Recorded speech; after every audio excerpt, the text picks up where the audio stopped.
Nelson Mandela ಒಬ್ಬ ಸಾಮಾನ್ಯ ಬಾಲಕನಿಂದ ವಿಶ್ವದ ಮಹಾನ್ ನಾಯಕನಾದ ಕತೆ. 27 ವರ್ಷಗಳ ಕಾಲ ಜೈಲಿನಲ್ಲಿದ್ದ ಒಬ್ಬ ವ್ಯಕ್ತಿ ಬಿಡುಗಡೆಯಾದ ನಂತರ ಪ್ರತೀಕಾರ ಮಾಡಲಿಲ್ಲ. ಬದಲಾಗಿ ತನ್ನ ದೇಶವನ್ನೇ ಒಂದಾಗಿಸಿದ ಆತನೇ ನೆಲ್ಸನ್ ಮಂಡೇಲಾ. ಒಬ್ಬ ಮನುಷ್ಯ ತನ್ನ ಧೈರ್ಯ, ಸಹನೆ ಮತ್ತು ಕ್ಷಮೆಯಿಂದ ಇಡೀ ಜಗತ್ತಿನ ಇತಿಹಾಸವನ್ನೇ ಹೇಗೆ ಬದಲಾಯಿಸಿದ ಎಂಬ ಅದ್ಭುತ ಕಥೆಯನ್ನು ಇಂದು ತಿಳಿಯೋಣ.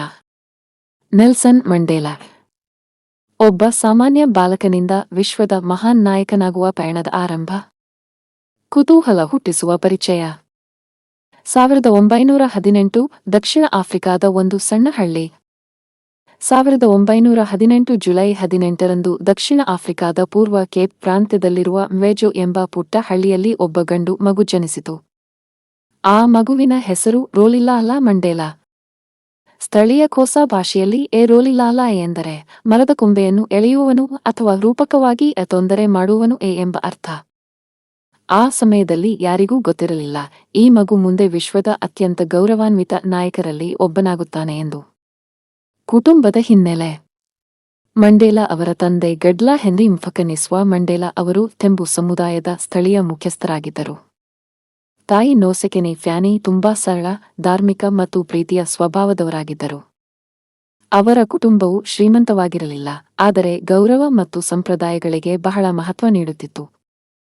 ಬಾಲ್ಯದ ಜೀವನವು ಪ್ರಕೃತಿಯ ನಡುವೆ ಕಳೆದಿತು. ಬೆಳಿಗ್ಗೆ ಎದ್ದು ಜಾನುವಾರುಗಳನ್ನು ಮೇಯಿಸುವುದು, ಸ್ನೇಹಿತರೊಂದಿಗೆ ಆಟವಾಡುವುದು, ಹಿರಿಯರಿಂದ ಕತೆಗಳನ್ನು ಕೇಳುವುದು ಇವೇ ಅವರ ದಿನಚರಿ. ಆ ಕತೆಗಳಲ್ಲೇ ನ್ಯಾಯ, ಧೈರ್ಯ ಮತ್ತು ನಾಯಕತ್ವದ ಬೀಜಗಳು ಬಿತ್ತಲ್ಪಟ್ಟವು. ಬಾಲ್ಯದಲ್ಲೇ ದೊಡ್ಡ ಆಘಾತ. ಮಂಡೇಲಾ ಕೇವಲ 9 ವರ್ಷದವರಾಗಿದ್ದಾಗ ಅವರ ತಂದೆ ನಿಧನರಾದರು. ಇದು ಅವರ ಜೀವನದ ಅತ್ಯಂತ ದುಃಖದ ಕ್ಷಣ.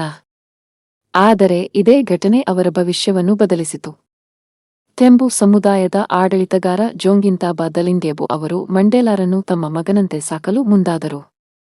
ಅವರ ಅರಮನೆಯಲ್ಲಿ ಮಂಡೇಲಾ ಮೊದಲ ಬಾರಿಗೆ ರಾಜಕೀಯ, ಆಡಳಿತ, ಜನರ ಸಮಸ್ಯೆಗಳು ಮತ್ತು ನಾಯಕತ್ವದ ಬಗ್ಗೆ ತಿಳಿಯಲು ಆರಂಭಿಸಿದರು. ಗ್ರಾಮದ ಹಿರಿಯರು ಸಮಸ್ಯೆಗಳನ್ನು ಹೇಗೆ ಚರ್ಚಿಸಿ ಪರಿಹರಿಸುತ್ತಿದ್ದರು ಎಂಬುದನ್ನು ಅವರು ಗಮನದಿಂದ ಕೇಳುತ್ತಿದ್ದರು. ಅಲ್ಲಿಯೇ ಅವರಿಗೆ ಒಂದು ದೊಡ್ಡ ಪಾಠ ಸಿಕ್ಕಿತು.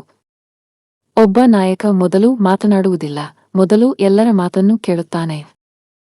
ಈ ಪಾಠವನ್ನು ಅವರು ಜೀವನ ಪೂರ್ತಿ ಪಾಲಿಸಿದರು. ಮೊದಲ ಶಾಲೆ, ಹೊಸ ಹೆಸರು. ಮಂಡೇಲಾ ಮೊದಲ ಬಾರಿಗೆ ಶಾಲೆಗೆ ಹೋದಾಗ ಒಂದು ಹೊಸ ಘಟನೆ ನಡೆಯಿತು. ಆ ಕಾಲದಲ್ಲಿ ಬ್ರಿಟಿಷ್ ಶಿಕ್ಷಣ ವ್ಯವಸ್ಥೆಯ ಪ್ರಭಾವದಿಂದ ಆಫ್ರಿಕನ್ ಮಕ್ಕಳಿಗೆ ಇಂಗ್ಲಿಷ್ ಹೆಸರುಗಳನ್ನು ನೀಡುವುದು ಸಾಮಾನ್ಯವಾಗಿತ್ತು. ಅವರ ಶಿಕ್ಷಕಿಯವರಿಗೆ ನೆಲ್ಸನ್ ಎಂಬ ಹೆಸರನ್ನು ನೀಡಿದರು. ಆ ದಿನದಿಂದ ರೋಲಿಲಾಲಾ ಮಂಡೇಲಾ ಜಗತ್ತಿಗೆ ನೆಲ್ಸನ್ ಮಂಡೇಲಾ ಆದರು. ಶಿಕ್ಷಣದ ಮಹತ್ವ. ಮಂಡೇಲಾ ಬಾಲ್ಯದಿಂದಲೇ ಓದಿನಲ್ಲಿ ಆಸಕ್ತಿ ಹೊಂದಿದ್ದರು. ಅವರಿಗೆ ಒಂದು ನಂಬಿಕೆ ಇತ್ತು. ಶಿಕ್ಷಣವೇ ಬಡತನ ಮತ್ತು ಅನ್ಯಾಯದಿಂದ ಹೊರಬರುವ ಅತ್ಯಂತ ಶಕ್ತಿಶಾಲಿ ಆಯುಧ. ಅವರು ನಂತರ ಕ್ಲಾರ್ಕ್ಬರಿ ಮತ್ತು ಹಿಲ್ ಡೌನ್ ಶಾಲೆಗಳಲ್ಲಿ ವಿದ್ಯಾಭ್ಯಾಸ ಮಾಡಿದರು. ನಂತರ ಫೋರ್ಟ್ ಹೇರ್ ವಿಶ್ವವಿದ್ಯಾಲಯಕ್ಕೆ ಸೇರಿದರು. ಆ ಸಮಯದಲ್ಲಿ ಇದು ಕಪ್ಪು ವಿದ್ಯಾರ್ಥಿಗಳಿಗೆ ಅತ್ಯಂತ ಪ್ರತಿಷ್ಠಿತ ವಿಶ್ವವಿದ್ಯಾಲಯಗಳಲ್ಲಿ ಒಂದಾಗಿತ್ತು. ಮೊದಲ ಪ್ರತಿಭಟನೆ.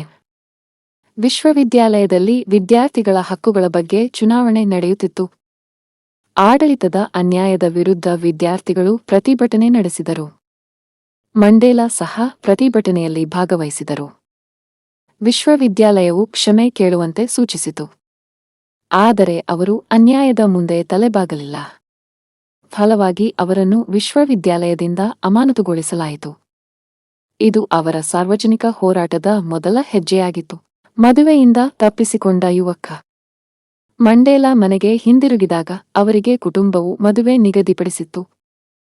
ಆದರೆ ಅವರಿಗೆ ಬೇರೆ ಕನಸುಗಳಿದ್ದವು. ಅವರು ಸ್ವತಂತ್ರ ಜೀವನ ಮತ್ತು ಶಿಕ್ಷಣವನ್ನು ಆಯ್ಕೆ ಮಾಡಿಕೊಂಡರು. ಹೀಗಾಗಿ ತಮ್ಮ ಸ್ನೇಹಿತನೊಂದಿಗೆ ಜೋಹಾನ್ಸ್ಬರ್ಗ್ ನಗರಕ್ಕೆ ತೆರಳಿದರು. ಈ ನಿರ್ಧಾರವು ಅವರ ಜೀವನದ ಅತ್ಯಂತ ಮಹತ್ವದ ತಿರುವಾಯಿತು. ಜೋಹಾನ್ಸ್ಬರ್ಗ್ ಕಠಿಣ ವಾಸ್ತವದ ಪರಿಚಯ. ಜೋಹಾನ್ಸ್ಬರ್ಗ್ನಲ್ಲಿ ಅವರು ಮೊದಲು ಭದ್ರತಾ ಸಿಬ್ಬಂದಿಯಾಗಿ ಕೆಲಸ ಮಾಡಿದರು. ನಂತರ ಒಂದು ಕಾನೂನು ಸಂಸ್ಥೆಯಲ್ಲಿ ಸಹಾಯಕರಾಗಿ ಕೆಲಸ ಸಿಕ್ಕಿತು.